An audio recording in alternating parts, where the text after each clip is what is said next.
We've got a snowstorm coming up, and what does Debbie want to do? She wants to do projects. She wants to get situated enough that she can do some inside projects that will hopefully kind of buy her some time.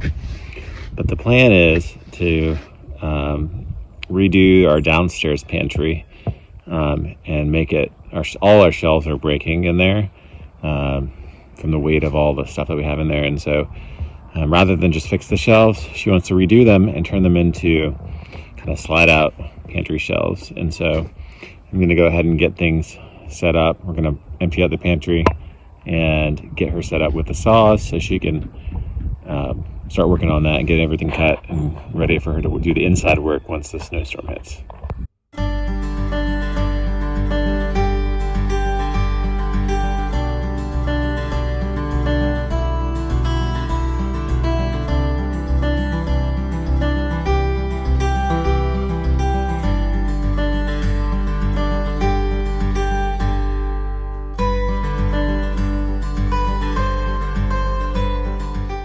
Guys, so we are redoing our pantry here because it's not very functional.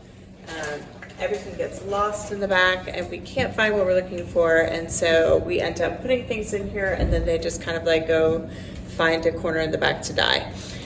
So I have decided that I want to install pull-out shelves just to make it easier for us to access everything that's in here and make this an actual functional pantry. So I have enlisted the aid of my children and my lovely husband. They helped me take everything out of here and put it in the other room so that it's out of the way. And I'm taking out all of my shelves. I'm actually going to be using the shelves that were in here rather than going and buying like a set that's already put together for you to do these kinds of shelves. I'm kind of doing a DIY version so I can make the most of what I already had, because I already have these shelves that want to be used and not wasted. So I'm going to take these out. I'm going to be cutting them down so that they fit. I'm going to be installing, I forget what they're even called, the things to let them roll out, the slides, and redoing things. And I will tell you, I found something exciting I didn't even realize that Patrick just told me. So I actually have an outlet down at the bottom of my pantry. So now all of a sudden my wheels are turning and I'm thinking maybe I'm going to do things a little bit differently than what I originally thought. I think I may use this partly for food, but also for maybe my KitchenAid, maybe my bread maker, to be able to kind of have them out of the way and just be able to pull them out to do work. So doing that, I'm going to have to make sure that I have everything for those shelves really well supported because it's going to be pretty heavy. But I am excited to share with you this project as we get through it, and maybe you'll want to give it a try at your house and add some roll-out shelves to make life a little easier. Okay, so the first step that I need to do is I need to measure and find out. I don't actually have to change the depth of my shelves. That should be just fine. But because I have a face frame cabinet and this part here sticks out, I'm gonna need to put shims in there so that I can attach my slides to the shim and it'll be even flush with this face frame here instead of set back in, because then it would be running into the face frame whenever I try to pull it out. So the measure real quick right there. So I've got 7/8 of an inch on this side and about an inch on this side. So I'm going to make sure that I get some shims that I'm going to be attaching to the insides of my cabinets to be able to put those slides on. The next thing I need to figure out is how wide I actually want these shelves to be, because they need to be able to come out of here without running into the face frame here. So I'm just going to figure out what we've got there. We've got about 21 inches. So to make sure I have enough clearance, I'm actually going to take another inch off of that. So instead of 21 inches, I'm going to cut it 20. so that I have plenty of space for them to come in and out without a problem. So I'm gonna go and cut all of those down to size to get them ready. And then I'll show you how I plan to attach them. And I think the only ones, I know I said the depth is good, but if I end up putting my KitchenAid or my bread maker, I think I'm gonna cut off some of the back so that my depth is a little bit shy, so that I can easily get my cords back down behind those slide out shelves. So I'm still kind of brainstorming on that. I have to think about how exactly I want to do that, because that wasn't my original plan, but kind of a happy accident that I'm excited about, because I'd love having options where I can have things like put away behind doors and not sitting out all the time looking cluttered. I'm not a huge fan of clutter. So when I can avoid it, it makes me happy. All right, so let's go start cutting some shelves. All right guys, so we've been doing some work and we have finished the bottom for the most part. So we're gonna give you a look at what this looks like, and then we're gonna go through and actually do one of the shelves for the top part. And the reason we're doing that is because our cabinets were a little bit tricky, which I didn't realize at first when I decided to do this project. Unfortunately for us, one of the sides of our cabinet has kind of pulled away from where it was supposed to be, and there really wasn't a way to get it all the way back in the way that it needed to be. So we had to put our pieces here and then like put little shims behind it to make it stick out appropriately along the whole, length of it, based on how far that side had pushed back at that point. So like it was much further back in the middle than it was at the top, and we just had to like make it all even. So we didn't want to bother you guys with all of that, because that was unique to our situation. But so basically what we did was we put in our pieces so that we could make our runners even with the opening here, because you don't want your runners to be flush with the inside, because then when you open your cabinets, when you pull out your drawers, they're going to hit this face frame here. So we had to put those in first, and then next we just went in and we measured where we wanted our shelves, and I screwed in the slides, the first part, and then we added the second part of the slide to the drawer that we had cut down to the correct size. Not a drawer, sorry, the shelf. And then pop them in. So now we have nice shelves that pull out. I haven't decided, so we have the extra part that we cut off of these. We still have that, I saved that, and I think I might take it and put it along the back here, standing upright, so that it gives it a little bit of protection from things falling off the back. I'm not so worried about things falling off the sides or the front at this point, but I definitely could see it happening in the back more, and that being a problem.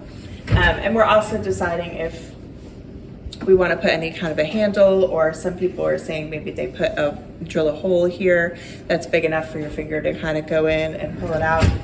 So as we use it a little bit, I think that will help me determine if that's what we really want to do or not. But at this point, I don't know, so we're not going to do anything. So we did end up putting, I told you we have a plug that we found in here. So we did end up putting our bread maker down in here. So whenever we're ready to use the bread maker, we just come over and get it going.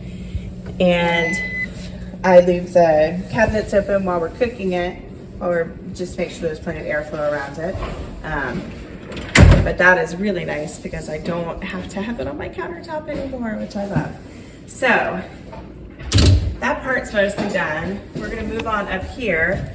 And these ones, the side has not pulled away like the other ones. So this is gonna be a little bit easier to do. So the first step we're gonna do is we're gonna get some wood that we can put up against the side of the cabinet here that will bring out, that will come out to be even, or maybe even just a little bit further than the face frame here. And we're gonna do that front and back, front and back. So we are measuring the top to bottom to see how tall it needs to be. And then we're gonna go cut those real quick and bring them and put them in, and we'll show you what we do. All right, so we got these inside pieces done. so now we're ready to figure out how we want to attach our slides. So I went in and I decided where I wanted this top part right here, where I wanted that to go. And I've marked it here, and I'm going to need to measure that to make sure that I know how high, because I'm going to want to do the exact same thing on the front left hand side. It needs to be exactly the same height. So I'm going to get that in and show you what's next. All right, so the next step, I have gone ahead and screwed in, just takes one screw right there, screwed in my front piece, matched up with that mark that I made. And I don't actually have to measure and mark the back, because what I'm going to do is I'm just going to put my level on here, and I'm going to get that middle, that bar nice and level, and then that's going to tell me exactly where I need to screw in the back. So I get it nice and level, then I can screw in the back, and I know I'm good to go. Okay, so here is one of the shelves. I measured, I'll show you inside here. I measured the inside from the face frame here to the face frame there. And after I measured that distance, I took off 1 inch to allow for the runners to be able to fit. So then you come over here, I cut down, these were the shelves that were already in the pantry before, so we're still using them, so we didn't have to buy anything extra for that. And we're going to take the other part of the slides and attach them like so. So this is the underside here. It's being supported by this bottom part of it, and then the sides over here. So right now this is upside down, but you attach it to each side, and the wheel part is going to go towards the back, and we have the front part even with the front. So we've got those attached, and then we're able to just take the shelf and slide it right in. All right, so as you can see, I have 1 shelf left to put in, and then I am done with this project, at least for now, until I decide how I want to figure out if I want the backs or anything on the sides, or how I want to pull it out. I'll figure it out, but almost done. But I wanted to let you know, so I bought the slides. They are bottom mount drawer slides, and you can get them based on the size of your shelving. So I did 16 inch because mine were about 16 inches deep, and you can buy those. I got mine at Home Depot, and let's see, there maybe is $6 per shelf for them. So for the whole project, it was about $50 to redo everything, because I used the shelves that were already there. I didn't have to buy anything for that. For the things that I did on the side, like the shims and things like that, it was free. It was just scrap wood that we already had here. So I made use of that, and I mean, really a low-cost project, honestly, and not too terribly hard. Once we got going, it was pretty fast. And I hope it's going to be a great, vast improvement from what we were dealing with before, with losing everything in the back of the pantry. So maybe I'll update down the road and let you know. I also will say that these have they have particular weight ratings based on which ones you choose. So keep that in mind when you choose the slides that you want, because you want it to be able to support whatever it is you're going to hold in there. Now, mine support 50 pounds. Which I felt was fine, because I don't keep cans down here. I have a different pantry area that I keep all my canned goods in. So that's not even down here. So I'm not worried about that. But you can make sure to check out the video on the can storage, because we have some out of the box fun things that we do to store our cans in a totally different part of the house. But so that's fun to check out. But yeah, I hope you guys enjoyed it, and I hope it's encouraged you to maybe go and try to put some slide out shelves or drawers in your pantry or in your cabinets in your kitchen, and make things a little bit more practical.